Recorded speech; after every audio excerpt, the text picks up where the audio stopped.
Hello student. So start करते हैं अपना अलजेब्रिक एक्सप्रेशन का चैप्टर, जिसमें हमारे बेसिक्स क्लियर हो चुके हैं। सारी बेसिक लगभग हमारे हो चुके हैं क्लियर। जो भी फैक्टर्स, कोफिशिएंट वगैरह, लाइक एंड लाइक टर्म मैंने सब करा दिया है। So today we are going to start our exercise. Exercise 12.1। Okay, 12.1 में आपको सबसे पहले क्वेश्चन नंबर 1 दिखेगा। क्वेश्चन नंबर 1 में क्या लिखा है पहले वो पढ़ेंगे। Get the algebraic expression. यहां पे लिखा हुआ है कि जो भी आपको यहाँ पे वर्ड प्रॉब्लम दी हुई है, ठीक है, इन वर्ड्स प्रॉब्लम से आपको क्या बनानी है, अलजेब्रिक एक्सप्रेशन बनानी है। अलजेब्रिक एक्सप्रेशन हम पढ़ चुके हैं, जैसे टर्म्स आपको एक्सप्रेशन होंगी, फिर उसके टर्म्स क्या क्या है, फैक्टर क्या क्या है, वो आपके क्लियर हो चुके हैं। ठीक है, तो अभी आज हम इनकी एक्सप्रेशंस बनाएंगे। So let's start. Subtraction from Z. Subtraction समझते हैं सब लोग। सब्ट्रैक्शन मीन्स माइनस करना। सब्ट्रैक्शन ऑफ जेड, जेड को करना है फ्रॉम वाई। जब भी आपको फ्रॉम दिखे, ये हमेशा आपको ध्यान रखना है कि जब भी आपको कुछ छोटी छोटी ये ट्रिक्स होती हैं, जिनको ध्यान रखने से आप बिल्कुल टू द पॉइंट काम करोगे, इधर उधर घूमने की जरूरत नहीं है फिर। ठीक है ना, जैसे फ्रॉम लिखा है, फ्रॉम जो भी चीज आपको मैथ्स में फ्रॉम के बाद मिलती है उसको हम पहले लिखते हैं, तो यहां मैंने वाई पहले लिख दिया। ठीक, अब इसने कहा फ्रॉम वाई करना क्या है, subtraction z. Subtraction of z from y, तो हमने जेड को वाई के बाद लिखना है, तो y में से हमने z को माइनस कर दिया। ये हमारा कंप्लीट हो गया। ठीक है, नेक्स्ट कहता है 1/2 ऑफ द सम। 1/2, जो जो वो कहता जा रहा है आपको सीधे सीधे लिखते जाना है। 1/2 को मैंने लिखा 1/2। ओके, 1/2 ऑफ द, जब भी आई ऑफ को आप मल्टीप्लाई होता है, लेकिन आप चाहो तो एज इट इज भी लिख सकते हो अभी, of the sum of numbers. Sum, sum मतलब प्लस, कौन कौन से नंबर का सम, एक्स एंड वाई। तो ऑफ हमने लिख दिया 1/2 ऑफ, सम करना है किसका, एक्स और वाई का, एक्स प्लस वाई। ओके, अब हम इसको और सॉल्व कर देते हैं, क्योंकि वर्ड एक और बचा हुआ है बीच में, ऑफ। जब भी जैसे मैंने कहा फ्रॉम लिखना है तो फ्रॉम के बाद वाला पहले आएगा, इसी तरह जहां भी आपको ऑफ मिलेगा, ठीक है, of means multiply in the sense of mathematics, तो सीधे सीधे ले लेंगे into x plus Y.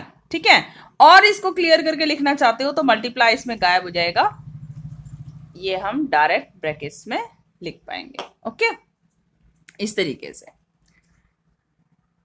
Next आता है आपका question, the number Z multiplied, number कौन सा, जेड मल्टीप्लाइड बाय इटसेल्फ, यानी कि जेड को ही जेड से, खुद से, उसके खुद के वेरिएबल, यानी कि जेड को जेड से ही, इटसेल्फ लिखा हुआ है, ठीक है ना, तो जेड को जेड से ही क्या करना है, मल्टीप्लाई करना है।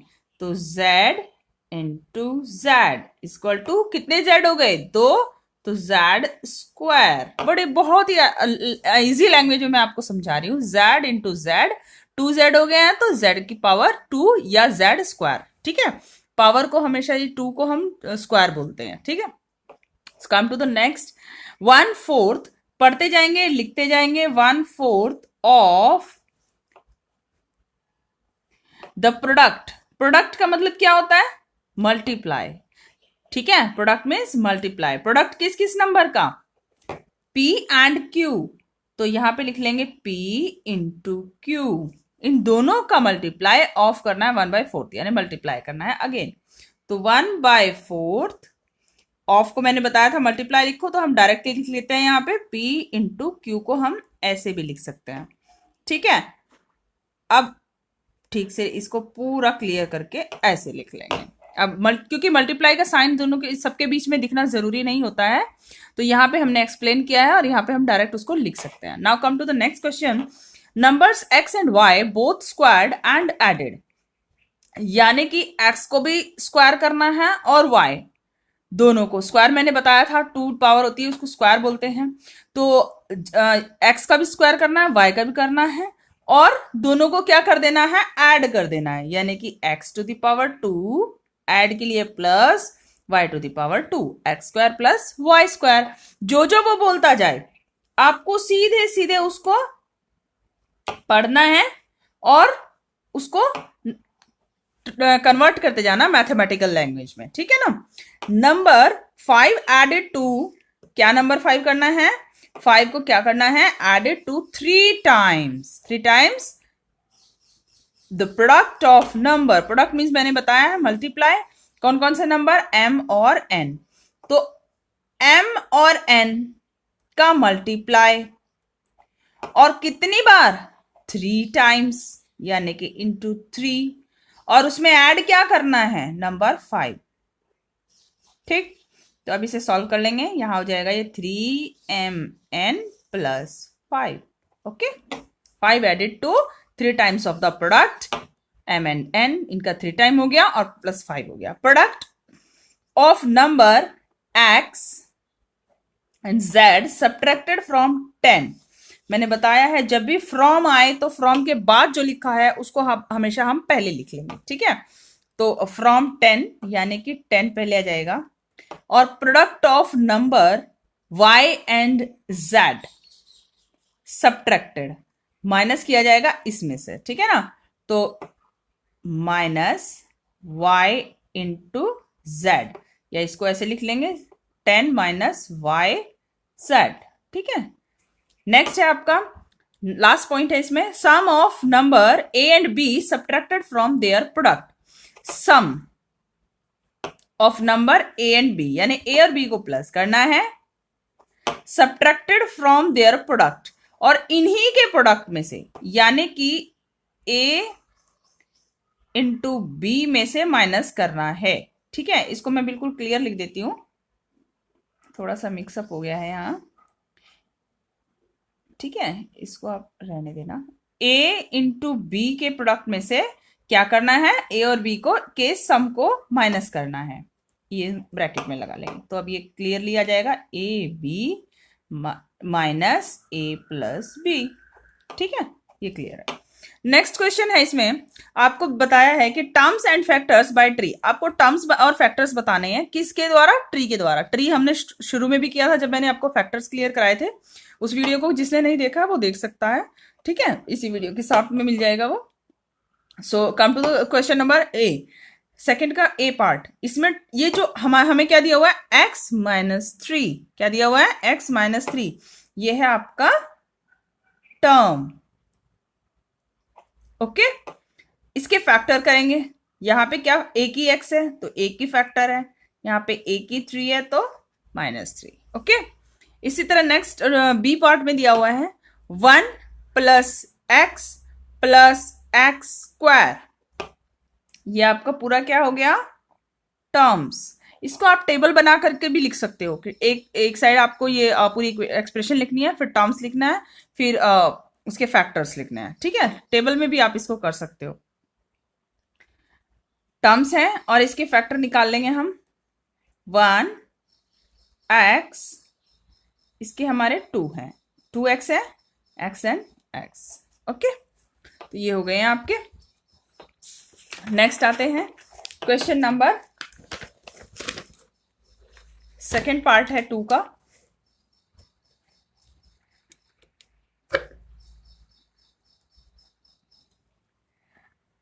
Identify terms and factors. Second part में आपको टर्म्स एंड फैक्टर्स बताने हैं कि कौन सा टर्म्स है एंड कौन से फैक्टर्स हैं। तो इसमें जो इसका फर्स्ट पार्ट है सेकंड क्वेश्चन का, उसमें हमने ट्री डायग्राम से बताना है, और इसमें हम डायरेक्टली बता सकते हैं, ठीक है ना। डायरेक्टली आप इसकी एक टेबल बना सकते हो साथ में, जहां पे मैंने बताया कि आप पहले एक्सप्रेशन लिखोगे, फिर साइड में टर्म्स का एक कॉलम बनाओगे, फिर फैक्टर्स का, ठीक है। वैसे भी आप कर सकते हो, और मैं यहाँ पे इसको आपको क्लियरली समझा भी देती हूँ। तो ये आपको जो पूरा दिया हुआ है -4x plus, question number B है ये, क्वेश्चन नंबर सेकंड के सेकंड पार्ट का बी पार्ट, ठीक है ना। तो ये आपको मैं पढ़ के, फर्स्ट बहुत इजी है इसलिए मैंने बी पार्ट से कराया है। जो हार्ड पार्ट्स हैं सिर्फ वही हम यहाँ पे डिस्कस करेंगे। जो इजी पार्ट है वो आप कर सकते हो। अगर आपको कोई भी किसी भी तरह का डाउट है तो आप अपने कमेंट्स में अपना व्हाट्सएप नंबर दे सकते हैं, मैं आपको नोट्स भी सेंड कर दूंगी। सो यहाँ पे है आपका -4x + 5y। तो ये क्या है पूरा का पूरा, ये आपकी एक्सप्रेशन है, हाँ एक्सप्रेशन है, ठीक है। अब इसके टर्म्स निकाल लेंगे। टर्म्स क्या है इसमें,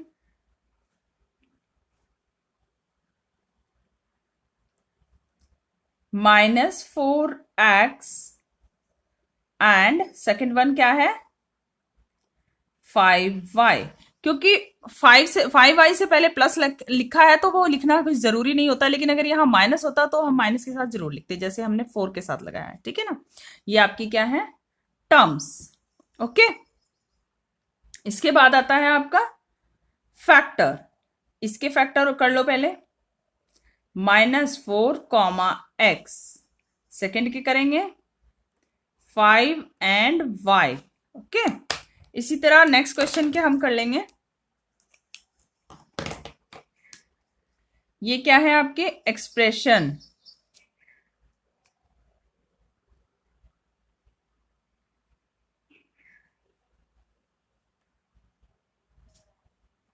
टर्म्स निकाल लेंगे इसके, xy 2x² y²। फैक्टर्स निकाल लेंगे, इसके फैक्टर हो जाएंगे आपके x एंड y, इसके हो जाएंगे आपके 2x एंड x, और इसके हो जाएंगे आपके y एंड y, ठीक है। इसी तरीके से आपके कुछ और हार्ड पार्ट है जो मैंने थोड़े से यहाँ पे डिस्कस किए हैं, बाकी इजी वाले आप कर सकते हो, अपने आप भी हो जाएंगे वो। तो यहाँ पे ये आपकी एक्सप्रेशन है,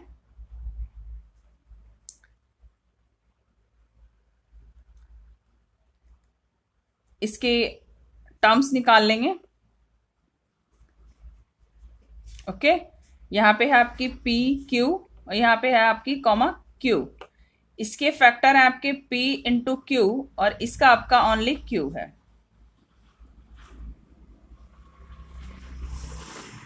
नेक्स्ट है एक्सप्रेशन है, इसके टर्म्स निकाल लो।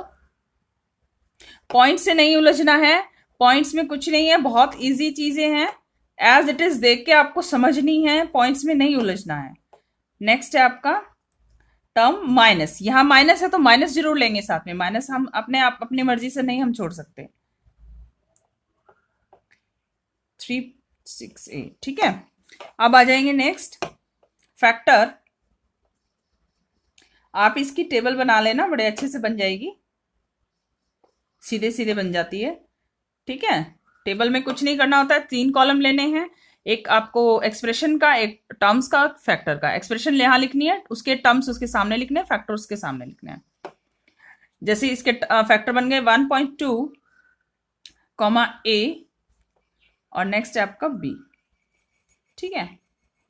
ऐसे ही आप यहां पे ले लेंगे -2.4 and next one is b,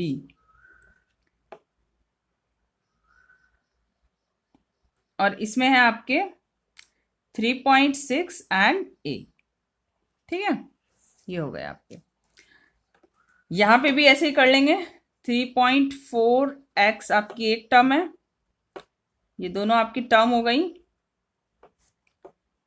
factor इसके निकाल लेंगे 3/4 एंड x, यहां पे a की है 1/4।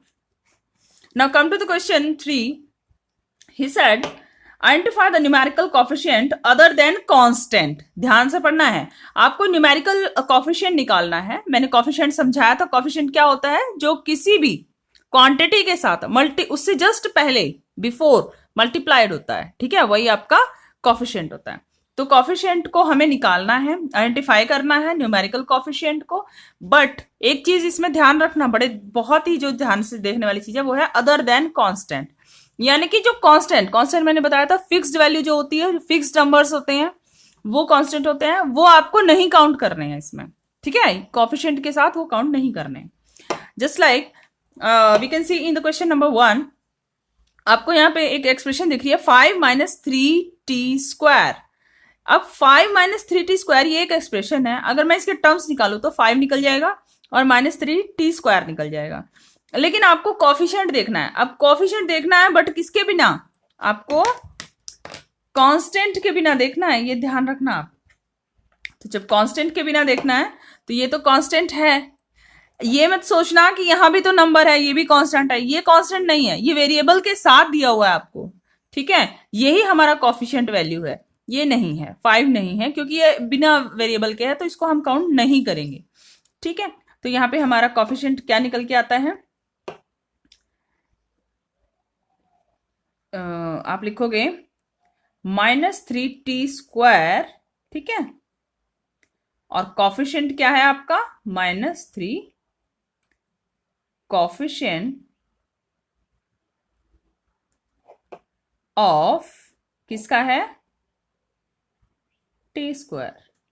ठीक है, इसी तरीके से यहां पे आ जाएंगे, यहां पे भी आप देखोगे एक्सप्रेशन 1 + t + t² + t³ तो यहां पे भी 1 हमारा सिर्फ ओनली नंबर दिया हुआ है, कांस्टेंट दिया हुआ है, इसको हम काउंट नहीं करेंगे। सो यहाँ पे आप देखोगे t के साथ क्या है, अब आप कहोगे कि t के साथ तो कोई नंबर है नहीं, यहाँ पे t है, यहाँ पे t² है, यहाँ t³ है, तो t यहाँ पे खुद मल्टीप्लाइड बाय 1 है, मल्टीप्लाइड बाय 1 है। जहां पे कोई कांस्टेंट नहीं है वहां एक नंबर छुपा होता है, वो होता है 1। जैसे हम लोग कोई भी चीज, अगर मैं t1 जा कहूं तो t1 जा t होगा ना, तो इसलिए यहाँ पे 1 छुपा हुआ है, तो यही 1 हमारा क्या है, कॉफिशिएंट है। अब यहाँ पे ये मत सोचना यहाँ t1 थी तो यहाँ 2 निकल के आएगा, पावर नहीं देखनी है हमने। ठीक है, हमें क्या देखना है, उसका मल्टीप्लाइड कॉफिशिएंट देखना है। मल्टीप्लाइड किससे हो रखा है, तो t² 1 जा t² करेंगे तो t² 1 जा t², तो यहाँ पे भी 1 और यहाँ पे भी 1। ठीक है, ये कॉफिशिएंट है, किसका है, t का। ये कॉफिशिएंट किसके हैं, अब आप देखेंगे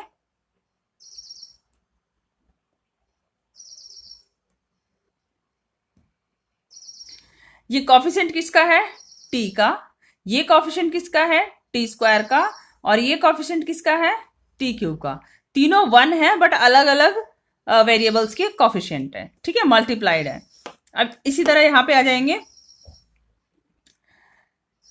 यहां पे आप देखोगे कि न्यूमेरिकल नहीं, यहां पे भी नहीं है, आपको नहीं दिख रहा होगा, लेकिन वंजा है यहां। ठीक है ना, तो अगेन क्योंकि यहाँ पे माइनस है, जो चीज मैं यहाँ पे नोट कराना चाह रही थी वो है माइनस, तो अगर मैं इसको मल्टीप्लाइड वंजा से करूंगी तो पॉजिटिव नंबर रहेगा, अगर मैं सिर्फ 1 से करूंगी तो यहाँ पे एक नंबर छुपा हुआ है, वो है -1।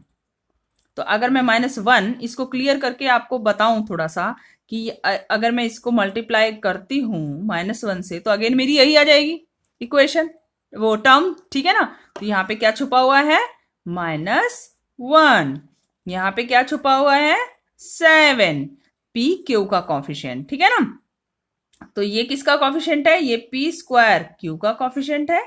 आप लिख सकते हो किसका कॉफिशिएंट है,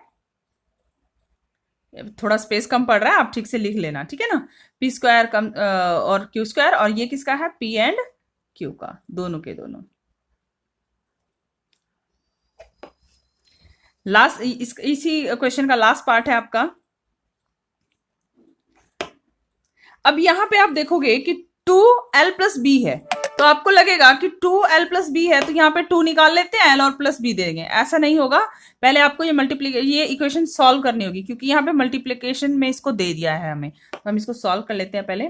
तो ये जब भी बाहर दी होती है, ब्रैकेट के बाहर कोई भी कांस्टेंट अगर दिया होता है तो वो दोनों से मल्टीप्लाई होगा। क्या होगा, दोनों से। तो 2l + 2b, 2 इससे भी मल्टीप्लाई होगा और 2 इससे भी होगा। तो यहां पे इसका कौन सा निकल के आया हमारा, 2, और यहां पे भी 2। किसके कॉफिशिएंट है